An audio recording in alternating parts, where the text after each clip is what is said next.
বিসমিল্লাহির রহমানির রহিম। This is Saju Ahmed Jibon. First of all আসসালামু আলাইকুম ওয়া রাহমাতুল্লাহি ওয়া বারাকাতুহু।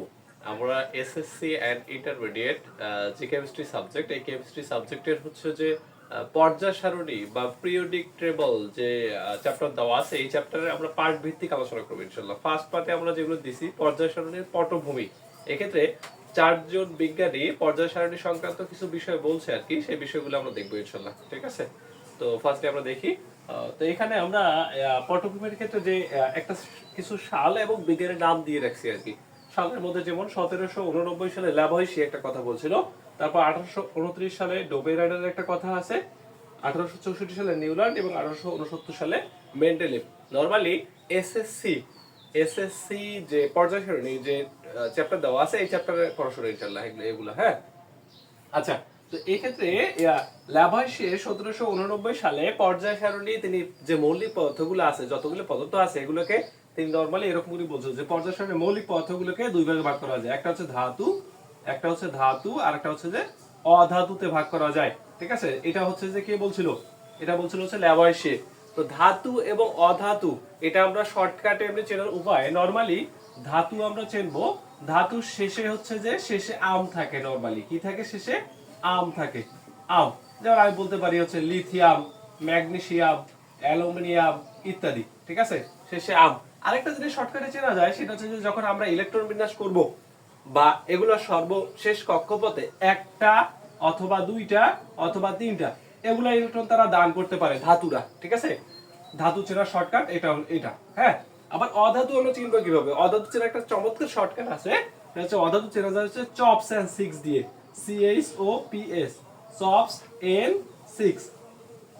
এটা দ্বারা সি দ্বারা carbon, hydrogen, oxygen, phosphorus, sulphur, nitrogen, silicon, আর এক্স দ্বারা হ্যালোজেন, যেটা গ্রুপ 17 এর মৌল। ঠিক আছে, আচ্ছা, তারপর দেখবো 1829 সালে ডোবে রাইডার তিনি হচ্ছে একটা সূত্র দিছিল, যেটাকে বলা হয় ত্রয়ী সূত্র। কি সূত্র? ত্রয়ী সূত্র।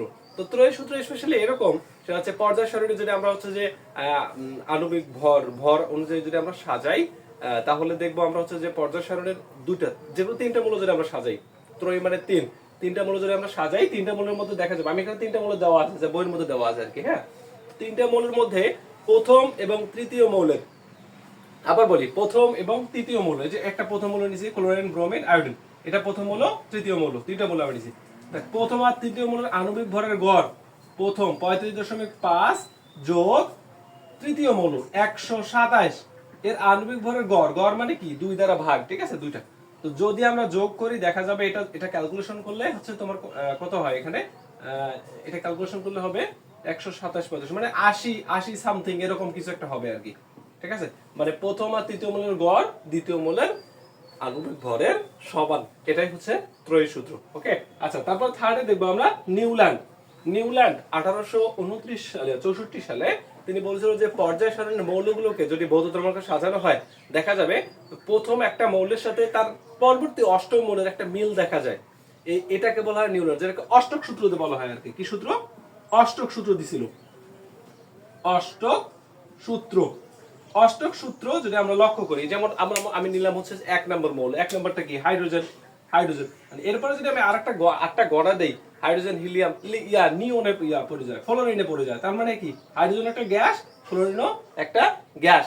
তার মানে প্রথম এবং অষ্টম নম্বরের মৌল যদি আমরা লক্ষ্য করি, দেখা যাবে তাদের মাঝে একটা হচ্ছে যে কি মিল রয়েছে। এটা যদি আমি লিথিয়াম নেই, লিথিয়ামের সাথে সোডিয়ামের একটা মিল আছে, দুটাই কিন্তু ধাতু, দুটাই কি ধাতু। এরকম একটা মিল, যেটাকে বলা হচ্ছে যে অষ্টক সূত্র।